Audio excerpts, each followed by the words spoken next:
कर्णप्रासादात एकच गडबड उडाली होती. दुर्योधनाच्या सेवेसाठी सारे गुंतले होते. राजप्रासादासमोर दुर्योधनाचा गजध्वजांकित स्वर्णरथ उभा होता. दुर्योधनाचे रक्षक दळ प्रासादासमोरच्या विस्तीर्ण उद्यानात विखुरले होते. सूर्योदयानंतर कर्ण दुर्योधन भेटीसाठी दुर्योधनाच्या महाली गेला.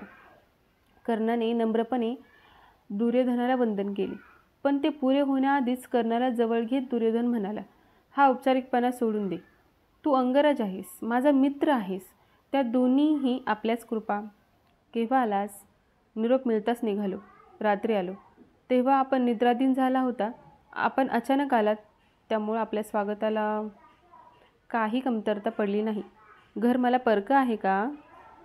2 प्रहरी भोजन झाल्यानंतर कर्णमहालात कर्ण, दुर्योधन, वृषाली एकत्र बसली असता दुर्योधनाने विषय काढला.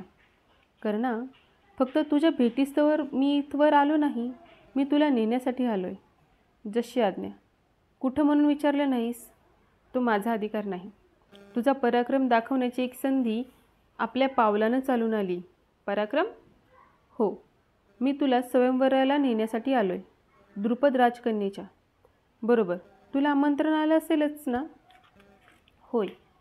कृष्णानंही सांगितलं होतं. कृष्ण? सांगायचं राहून गेलं.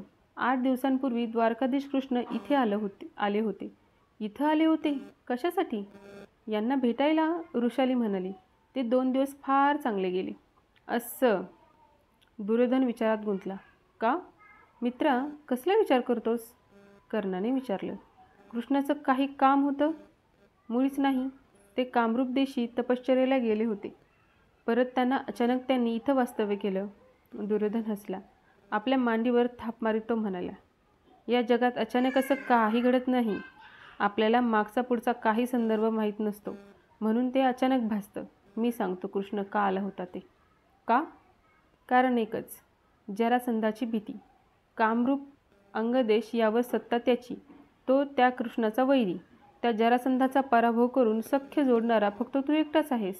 तुझी मैत्री सहज घडली तर कृष्णाला हवी होती, म्हणून त्यानं वाकडी वाट केली. कर्ण त्यावर काही बोलला नाही. दुर्योधनाने मूळ विषयाला हात घातला. कर्णा, मग स्वयंवराला येणार ना? नाही. का? पण अवघड आहे म्हणून. कसला पण? महादुर्घट पण आहे. द्रुपदानं मत्स्ययंत्र उभारले. ते भेदण्याचं सामर्थ्य फक्त तुझंच आहे. युवराज, हा हट्ट सोडा. तुमच्या कृपेमुळे मला सत्ता, ऐश्वर्य प्राप्त झाले. दासदासींनी संपन्न असलेल्या या प्रासादात वृषालीसारख्या सहधर्मिणीसह मी तृप्त आहे. या प्रासादात आणखी एक राजकन्येची आवश्यकता नाही. आपल्या दुबळेपणाला झाकण्यासाठी केवढं सुंदर कारण सांगितलंस. वा मित्रा, मी प्रसन्न आहे. दुबळेपणा झाकण्यासाठी? नाहीतर काय.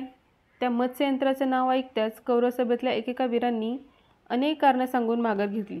पण एवढं सुरे कारण मी ऐकलं नव्हतं. मी त्या मत्स्ययंत्राला बिहालो नाही. तेच. असले अनेक मत्स्यभेद करण्याचं सामर्थ्य माझं आहे. तेच. मित्रा, मी नुसती द्रोणाचार्यांकडूनच दुरून संथा घेतली नाही. भगवान परशुरामांकडे मी शस्त्रविद्या शिकलोय. बस कर कर्णा. दुर्योधनाचा आवाज चढला. ऐनवेळी ज्या गुणांचा वापर करता येत नाही, त्या गुणांची कुळकथा कशाला सांगावी? माहीत आहे त्या द्रुपदानं मला काय निरोप पाठवलाय तो? तुमच्या राजसभेत कोणी वीर असेल तर मत्स्यभेदाचं आव्हान स्वीकारायला त्या वीरासह या. तसं झालं नाही तर निदान माझं आतिथ्य स्वीकारायला या. आहे घरी उपास घडतो म्हणून अन्न सेवनासाठी द्रुपदाच्या घरी कौरव युवराजांना जायला काहीच हरकत नाही. मित्रा, कर्णा, मित्र या शब्दाची लाज बाळगण्याची वेळ आली आहे. कौरव राजसभेचा तेजभंग होण्याची वेळ आली असता कसली कारणं सांगतोस? मित्रा, तू कष्टी होऊ नकोस. मी येईन. मत्स्यभेद करीन. स्वयंवर जिंकेन. मी आहे तोवर तुला अपमानित होण्याचा प्रसंग येणार नाही. दुर्योधनाच्या चेहऱ्यावर आनंद विलासला. त्याने उठून वृषालीकडे पाहत तो म्हणाला, वहिनी, तुमची हरकत नाही ना? मुळीच नाही.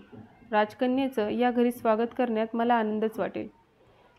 प्रयाणाच्या दिवशी कर्ण आपल्या महालातून बाहेर पडत असता वृषालीने आठवण दिली. मग स्वयंवराला नक्की जाणार ना? आपली दृष्टी रोखीत कर्ण म्हणाला, निश्चित. स्वयंवरात भाग घेणार? निश्चित. वृषाली, मी जेव्हा स्वयंवराला जातो तेव्हा ते जिंकण्यासाठीच. तिथं अपयश नसतं. माघारी येईल ते राजकन्या घेऊनच. मी वाट पाहते. तुम्हा दोघांचं स्वागत करण्यात मला आनंदच वाटेल. जरूर वाट बघ.